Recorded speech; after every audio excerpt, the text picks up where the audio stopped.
प्रिय विद्यार्थी मित्रांनो, मी दीपाली कुलकर्णी देशमुख माझ्या विंग्स ऑफ फिजिक्स या चॅनलमध्ये आपलं सगळ्यांचं मनपूर्वक स्वागत करते।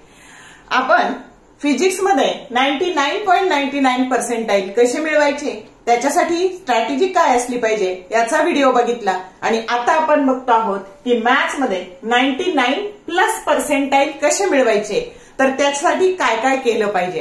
तर आता बघा, आपल्याला म्हणजे काहीतरी जर दिशा मिळाली, तर आपला कमी वेळात जर चांगला अभ्यास झाला, आपला कॉन्फिडन्स वाढला, तर ते माझ्या व्हिडिओचं थोडंफार सक्सेस आहे असं मी समजेल। तर त्यामुळे वेळ न घालवता आपण सुरू करू। तर आता सगळ्यात आधी काय करायचं बघा, तर तुमच्या मॅथ्सच्या सिलेबसमध्ये कोनिक्स चॅप्टर 11वीच्या याच्यामध्ये ऍड झालाय।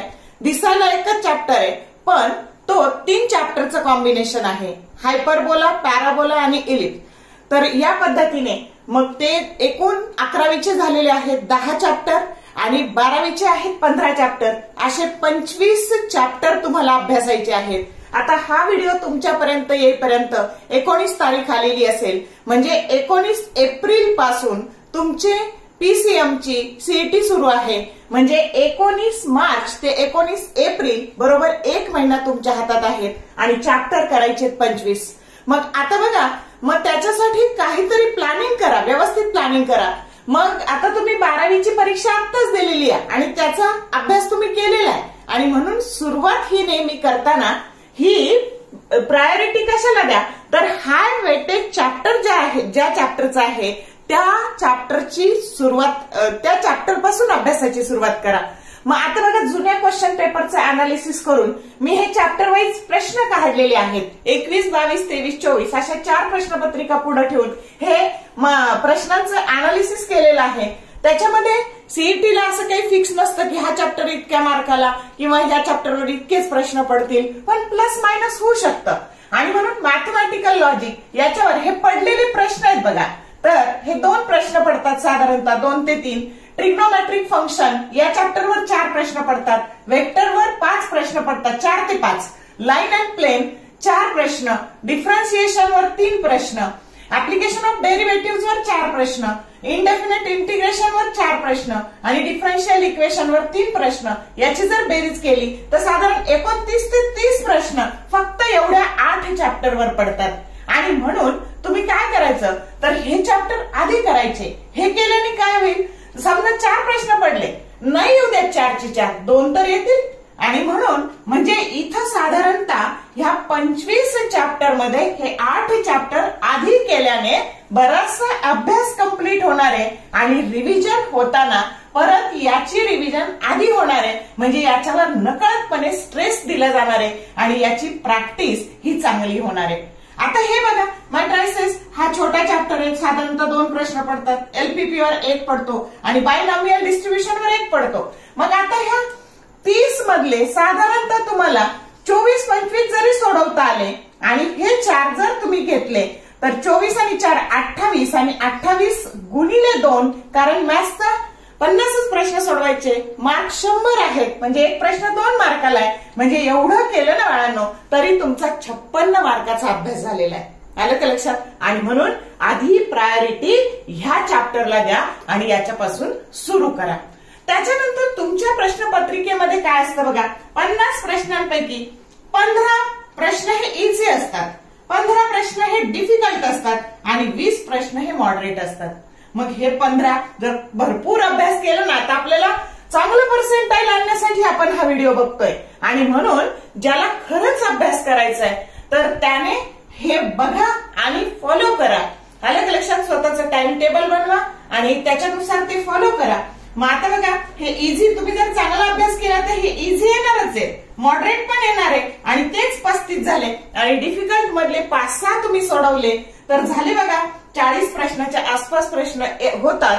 आणि मग बघा तुम्हाला स्कोअर हा इतका यायला मदत होणार का नाही। आता 99+ म्हटलं तर तुम्हाला साधारणतः 70-75 मार्क्स पडणं अपेक्षित आहे। अर्थात तो शिफ्ट वाईज बदलत जातं आणि जर एखाद्या शिफ्टचा पेपर जर डिफिकल्ट निघाला तर घाबरून जाऊ नका, सगळ्यांचा स्कोअर तसा येत राहतो। आलं का लक्षात? आता बघा बरेचसे मुलं हे जेईचा अटेम्प्ट देऊन मग आता इकडे वळलेले आहेत सीईटीकडे.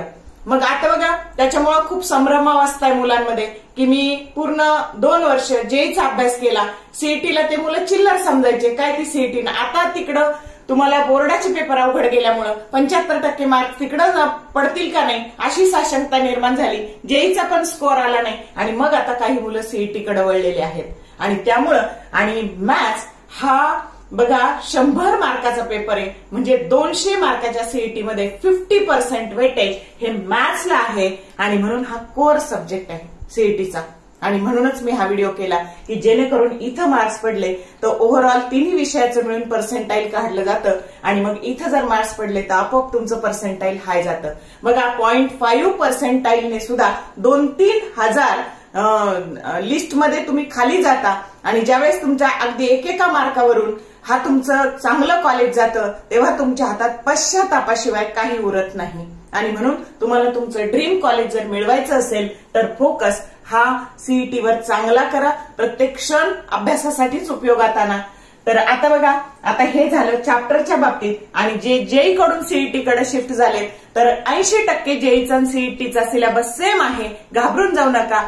कन्सेप्ट फारशा काही बदललेल्या नाहीत आणि त्यामुळे तुम्ही सुद्धा आजपासून जरी अभ्यासाला सुरुवात केली ऑनेस्टली, आलं का लक्षात, तर तुम्ही नाही करणार तर हे कोण करणार आहे, हे सगळं तुम्हालाच करायचं आहे. आणि त्यामुळे तुम्ही जर ऑनेस्टली अभ्यास केला तर सक्सेस तुमच्यापासून दूर नाही, एवढं मी खात्रीने सांगू शकते. स्वतःशी प्रामाणिक राहा, रोज तुम्हाला मोटिवेशन द्यायला कोणी रिकामा नाही, स्वतःला मोटिवेशन देत राहा, आलं का लक्षात.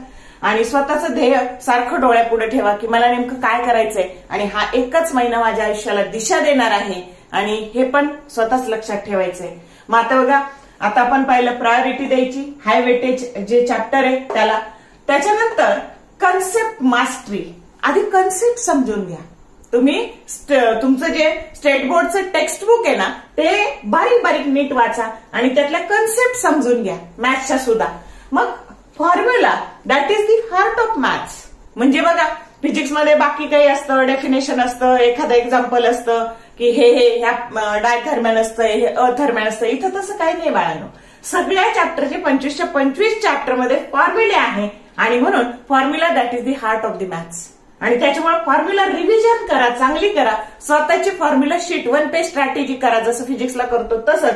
तुमच्या अभ्यासाच्या खोलीत जिथं कुठे तुम्ही बसता तिथं सगळीकडे हे फॉर्म्युले लिहून कार्डशीटवर लिहून चिकटवा, म्हणजे सारखे बघून अगदी तुम्ही जिथं झोपत असाल त्याच्या समोर राहिले तर झोपल्या सुद्धा मॅथचे फॉर्म्युले लर्न होतील. अशा पद्धतीने ते फॉर्म्युला शीट एक मोठं बनवा, एक स्वतःचं छोटं बनवा, ते डोळ्यासमोर राहील, नजरेसमोर राहील, असं बघा, आलं का लक्षात. तुमच्या अभ्यासाच्या खोलीत लावा म्हणजे त्याने तुमची फॉर्म्युला रिव्हिजन होईल. त्याच्यानंतर हे मेमराईज करा, फॉर्म्युले सतत मेमराईज करायचे. जेव्हा रिकामा वेळ मिळेल तेव्हा फॉर्म्युले मेमराईज करायचे. त्याच्यानंतर हे मेक ए फॉर्म्युला शीट बनवा, एक आपलं 1 पेज स्ट्रॅटेजीसाठी बनवा, फॉर्म्युला रिव्हिजन करायला एक तुमच्या शीट म्हणजे अभ्यासाच्या खोलीत लावायला बनवा.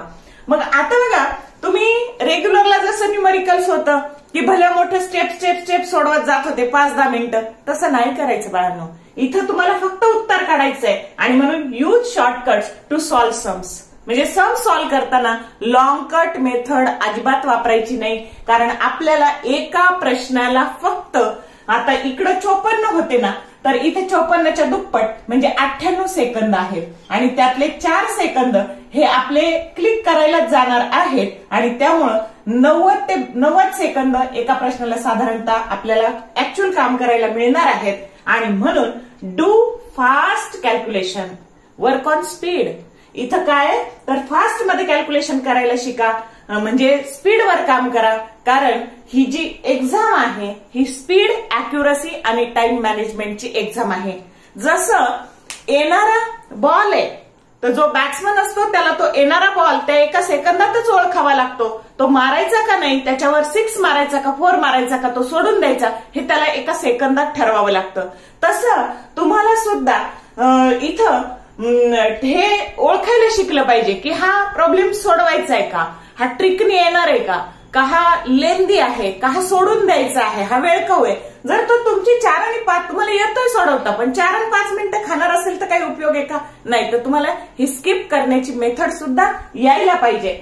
मग आता बघा, do fast calculation, work on speed, solve at least 10 years CET and JEE PYQ. बघा हा काय झालंय तर खूप साऱ्या जेईचे जे पीवायक्यू आहेत ते सीईटीला डिफिकल्टी लेवल वाढत चालली आहे बघा मॅथ्सची. आणि म्हणून मॅथ्स मध्ये मी फिजिक्सला 99.99 लिहिलं होतं, इथं मी 99च लिहिलं. अगदी 90+ लिहिलं तरी चालू शकेल, कारण मला माहितीये की मॅथ्सचा पेपर हा अवघडच निघतो. साधारणतः जेईचे पीवायक्यू पण करा, सीईटीचे पीवायक्यू पण करा, डिफिकल्टी लेवल निश्चितपणे दिवसेंदिवस हाय होत चाललेली आहे. म्हणून तुम्हाला तेवढी तयारी करणं, तेवढं हार्डवर्क करणं गरजेचं आहे.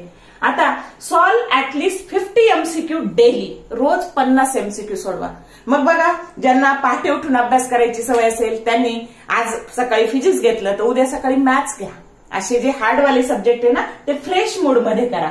मग आता बघा, time per question should not exceed that 90 second, म्हणजे एका प्रश्नाला 90 सेकंदापेक्षा जास्त वेळ नाही लागला पाहिजे. त्याच्यानंतर do not get stuck on one question, move ahead in if unsure. जर आपल्याला दिसतंय, आत्ताच मी सांगितलं, प्रश्न ओळखायला शिका की आपल्याला जर अनश्युअर दिसतोय तर दुसऱ्या प्रश्नाकडे मूव्ह व्हा. जनरली काय असतं, सुरुवातीचे 4-5 प्रश्न आहे ना क्वेश्चन पेपर मधले ते डिफिकल्ट असतात, जेणेकरून आपलं मेंटल कॉन्सन्ट्रेशन कसं कोलॅप्स होईल याची सीईटी सेल काळजी घेतं. मग आपण काय करायचं तर आपण सुटतंय नाही, टेन्शन नाही घ्यायचं, पुढे पुढे जायचं, जिथून सुटायला सुरुवात होईल तिथून सोडवायचे, नंतर परत मूव्ह होता येतं बाळांनो त्या प्रश्नावर. मग आधी इझी वाले सोडून घ्यायचे. बघा इथे पुढे सांगतेच मी की कसं सोडवायचं, टाइम मॅनेजमेंट कसं करायचं पेपरच्या वेळेस. पण आता बघा, म्हणजे एकाच प्रश्नाला चिकटून राहू नका, जर येत नसलं तर पुढे जा. त्याच्यानंतर यूज एलिमिनेशन टेक्निक, म्हणजे सांगितलं मी आत्ताच की एलिमिनेट करायला शिका. त्याच्यानंतर ट्रिकी MCQ जास्त सोडवा. त्याच्यानंतर इंटेन्सिव्ह रिव्हिजन, म्हणजे रिव्हिजन करा, खूप वेळा रिव्हिजन करा. जितकी रिव्हिजन जास्त कराल, कमीत कमी 2 रिव्हिजन तरी करा. बघा 25 चॅप्टर करायचे आहे तर त्यातले हे 11 जर केले, 11 दिवसात केले ना, आणि राहिलेले 5 दिवसात केले 11वीचे, तर ह्या पद्धतीने तर तुमचे बघा मग उरलेले याच्यात 1 सेकंड रिव्हिजन होऊ शकते. आणि जर समजा तुमचं हे थोडं 4-5 दिवस लेट आला स्लॉट परीक्षेचा, समजा 19 पासून सुरू आहे आणि लकीली तुम्हाला पुढे मिळाली तारीख 24, 23 अशी, तर ते बोनस दिवस आहे ना बाळांनो, म्हणून त्याची इंटेन्सिव्ह रिव्हिजन करा. समजलं का? त्याच्यानंतर मॉक टेस्ट द्यायला विसरू नका. फिजिक्समध्ये मी हे सांगितलंय म्हणून इथं फार भर नाही दिला की मॉक टेस्ट द्या. मॉक टेस्टनी काय होतं, थोडा स्कोर कमी येईल, पण 10 ते 12 मॉक टेस्ट तरी तुम्ही दिल्या पाहिजे. प्रश्नांचं स्वरूप कळतं आपल्याला. Practice makes man perfect. Numerical सोडून सोडून सोडून तुम्हाला त्याची प्रॅक्टिस होती, कधी कधी तर उत्तर पण पाठ होतात. आणि म्हणून मॉक टेस्ट द्या, त्याचं अनालिसिस करा आणि आपला कुठं चुकलं आहे किंवा आपल्याला कोणता भाग आपला वीक आहे, कशावर भर द्यायची गरज आहे, हे टेस्ट दिल्याने कळतं. म्हणजे तुमच्या परीक्षेची ती रंगीत तालीम आहे. त्याच्यानंतर इथे जेव्हा तुम्ही मॉक टेस्ट द्याल तर सॉल्व इझी क्वेश्चन्स, आधी इझी क्वेश्चन्स सोडवा. नंतर आपलं त्याच्याने काय होतं, टू बिल्डिंग कॉन्फिडन्स वाढतो. त्याच्यानंतर सोडून द्या, leave the hard and lengthy questions, जे हार्ड आहेत, लेंदी आहेत ते सोडून द्या. आणि मग जे उरलेले एकदा इझी झाले, कॉन्फिडन्स आला की मग मॉडरेट वाले सोडवा आणि मग डिफिकल्ट वाले सोडवा. आणि नाही सोडवता आले तरी क्लिक करून द्या, कारण इथे निगेटिव्ह मार्किंग सिस्टीम नाही, तुक्का स्ट्रॅटेजी वापरा.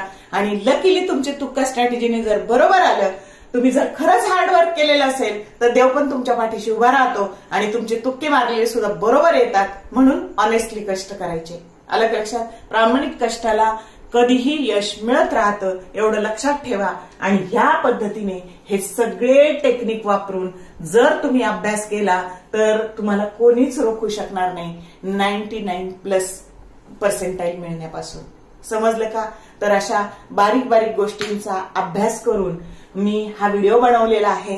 क्वेश्चन पेपरचा अनालिसिस केलेला आहे. मला खात्री आहे की याचा तुम्हाला 50% मुलं तरी याचा उपयोग करून घेतील. व्हिडिओ आवडला तर लाईक करा, शेअर करा, त्यानंतर कमेंट टाकायला कंजूशी करू नका.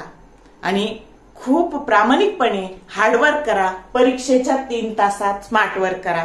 अजून एक गोष्ट सांगते, कधीही ऑनलाईन जेव्हा परीक्षा असते तर आधी फिजिक्स आणि केमिस्ट्रीचं सोडवायचं, मॅथ्सकडे मूव्ह व्हायचं नाही. आलं लक्षात? आधी फिजिक्स केमिस्ट्री सेक्शन सोडवायचा आणि मग मॅथ्स सोडवायचं. तर त्याच्यामुळं हे लक्षात ठेवून परीक्षेला सामोरे जा. परीक्षेच्या 3 तासात एकदम स्मार्ट वर्क करा. All the best for your study and exam, and thank you for watching this whole video.